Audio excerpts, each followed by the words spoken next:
Effectivement,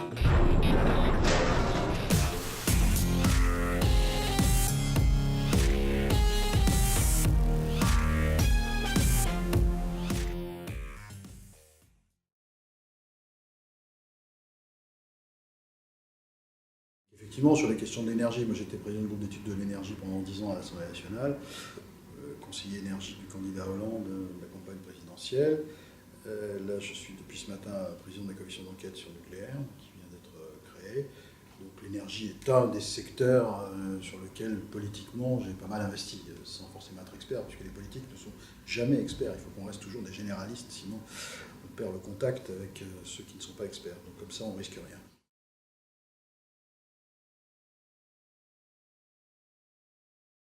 En gros, le marché de capacité, c'est un marché qui doit permettre effectivement d'avoir jamais de pénurie dans le dispositif d'équilibre permanent du réseau électrique européen ou français, mais comme on est interconnecté, s'il y a un bug quelque part, il y aura aussi un bug en France. Et s'il y a un bug en France, il y aura aussi un bug sur la plaque européenne. Et donc ce marché de capacité, il est à la fois utile, nécessaire sur le plan technique, mais il est aussi un marché de spéculation. Donc il crée, sur le plan du coût de l'énergie, parfois une aggravation de la situation, même si on est dans des moments où parfois on nous donne de l'électricité parce que certains en ont trop, compte tenu de la production intermittente des énergies éoliennes notamment.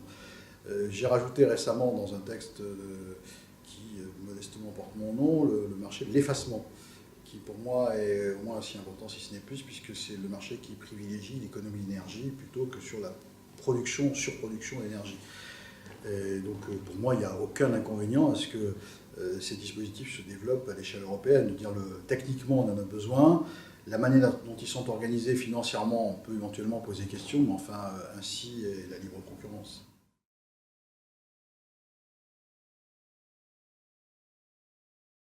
Mécanisme unifié, de quoi on parle? Si on parle de la technique et de l'interconnexion des réseaux de transport, par exemple, oui, il faut encore plus unifier que ça n'est le cas aujourd'hui.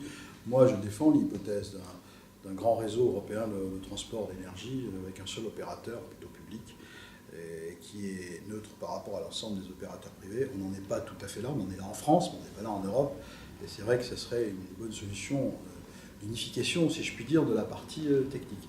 Après, une fois qu'on a dit ça, est-ce qu'on doit unifier les modes de production? Sûrement pas. Parce qu'on a des histoires différentes, on a des mix différents selon les pays. Est-ce qu'on doit unifier le mode de commercialisation? C'est ce qu'essaye en gros de faire la directive sectorielle qui régule l'énergie, puisqu'on impose un peu les mêmes règles de régulation à l'ensemble des pays.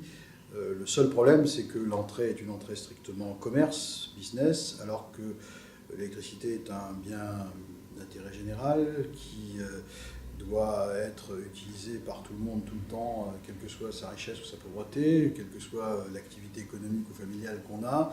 C'est pas du tout un bien comme les autres qui ne se stockent encore pas suffisamment.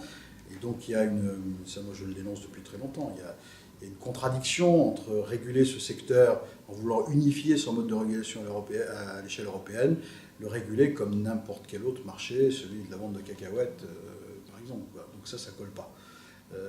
Et cette unification-là ne me semble pas forcément le meilleur allié d'une continuité de service de qualité.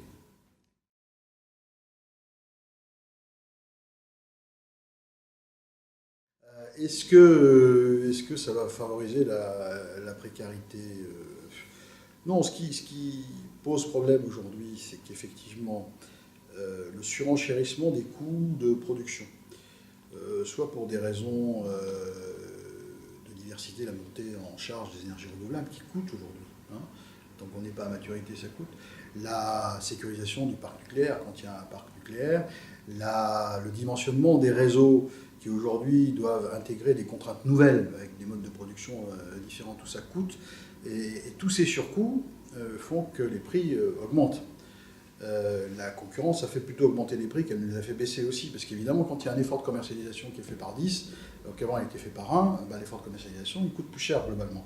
Et donc on a du coup effectivement un effet d'exclusion d'un certain nombre de gens de ce bien de première nécessité parce qu'ils n'arrivent plus à payer leur facture tout simplement. Donc on trouve des combines qui sont les tarifs sociaux, leur élargissement, ce qui a fait le texte que j'ai porté, mais ce ne sont que des pis-aller, c'est-à-dire que ce n'est pas une solution pérenne que de dire on va mettre un sparadrap là, et puis ça va régler le problème. Je pense que, puisque c'est un bien de première nécessité, moi je pense qu'il faut qu'il puisse être accessible à un prix compatible avec le pouvoir d'achat des gens, au moins pour les usages de première nécessité. Et c'est tout le travail que j'avais initié sur l'idée d'une tarification progressive, qui n'a pas pu passer le Conseil constitutionnel parce que l'égalité de traitement empêche une approche plus diversifiée, plus fine des besoins des gens. Donc ça, c'est un souci constitutionnel français, mais en tout état de cause, aujourd'hui, les prix augmentent pour les raisons que j'ai évoquées, et les solutions qui sont apportées, c'est de dire on va donner une petite obole à ceux qui sont en situation de précarité, mais qui malgré tout voient quand même des factures augmenter considérablement. Donc le système ne va pas pour ça, parce que puisque c'est un bien de première nécessité, on devrait le traiter sur le plan économique de façon différente, et le système ne le fait pas.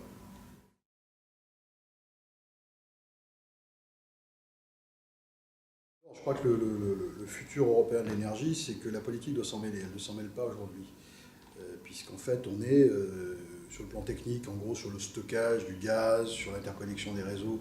L'Europe a à peu près fait ce qu'il fallait faire. Donc là, on est dans le technique. Sur l'aspect régulation des marchés, l'Europe a pris en charge ça au titre des règles commerciales, avec finalement tous les écueils que j'ai décrits précédemment, mais parce que le politique, je veux dire, au sens de l'ensemble des responsables politiques européens, ne s'est pas saisi de cette question comme une question cruciale pour la compétitivité des entreprises européennes et pour le bien-être de l'ensemble des ménages en Europe. Tant qu'on n'aura pas cette approche politique de l'énergie, il n'y aura pas de politique de l'énergie. Et donc ça, c'est extrêmement grave parce que je pense qu'on arrive dans un moment où on se rend compte que les électro-intensifs déménagent d'Europe parce que les factures sont trop chères. On se rend compte, et vous disiez tout à l'heure, qu'il y a de plus en plus de foyers qui sont des précaires énergétiques. On se rend compte que chacun fait ce qu'il veut dans son coin et que généralement, après, c'est le voisin qui paye les pots cassés. Les relations France-Allemagne, de ce point de vue-là, sont un peu compliquées. On se rend compte que la Commission européenne n'a de cesse de tirer des balles dans le pied. Les décisions qui sont sorties encore ce matin, on va dire que les tarifs d'achat pour l'éolien sont des aides d'État. Donc ça veut dire que je ne sais pas quel niveau de réactivité ça va avoir, mais il va falloir rembourser les tarifs d'achat. Ça peut mettre en péril la filière significativement. Il y a une contestation du montage de la création des centrales nucléaires en Angleterre. Il y a des réprobations auprès de l'Allemagne qui ne fait pas payer aux industriels du tout le prix de ce que ça coûte, à l'inverse d'autres industriels qui sont dans cette concurrence finalement très déloyale.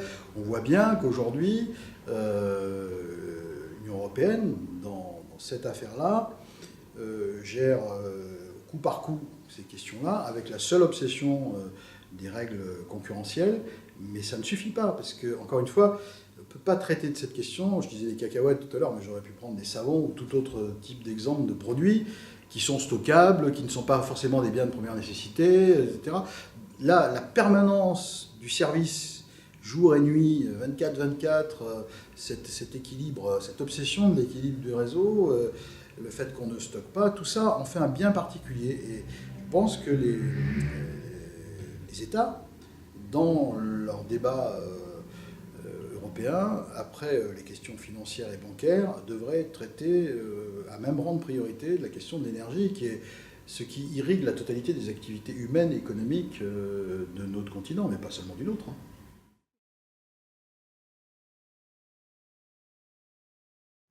Oh, je crois qu'en matière c'est pas vrai pour tous les deux, mais en matière d'énergie, on se doit d'être solidaires les uns des autres entre les différents pays d'Europe. Je pense que c'est au global une amélioration du confort et de la sécurité. Bon, après, une fois qu'on a dit ça, c'est comment on fait.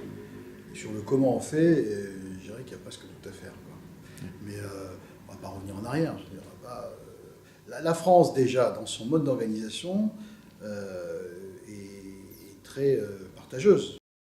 Aujourd'hui, vous payez le même prix votre électricité dans les régions où on ne produit pas que dans les régions où on produit. Parce qu'on a un système de péréquation qui est organisé. Bon, et ça nous a plutôt réussi.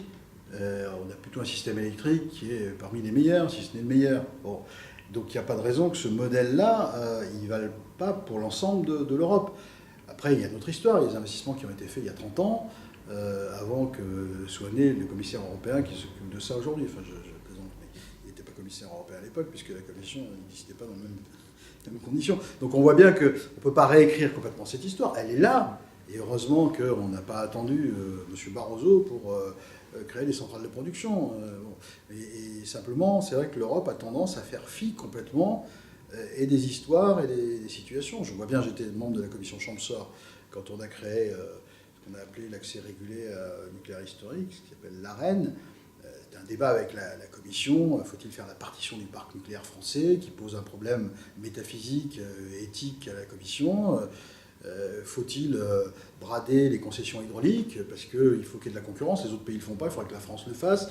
Bon, on voit bien qu'il y a des moments, l'entrée un peu religieuse au sens de la concurrence, rien que la concurrence et toute la concurrence, nous amène un peu dans le mur. Donc ça, c'est pas, c'est pas contre l'Europe que je le dis, c'est contre une certaine façon de voir les choses en Europe. Je pense qu'on pourrait les voir autrement, mais c'est pour ça que le politique doit plus s'en mêler qu'aujourd'hui une technostructure un peu froide qui fait fi d'un certain nombre d'intérêts sociaux et économiques.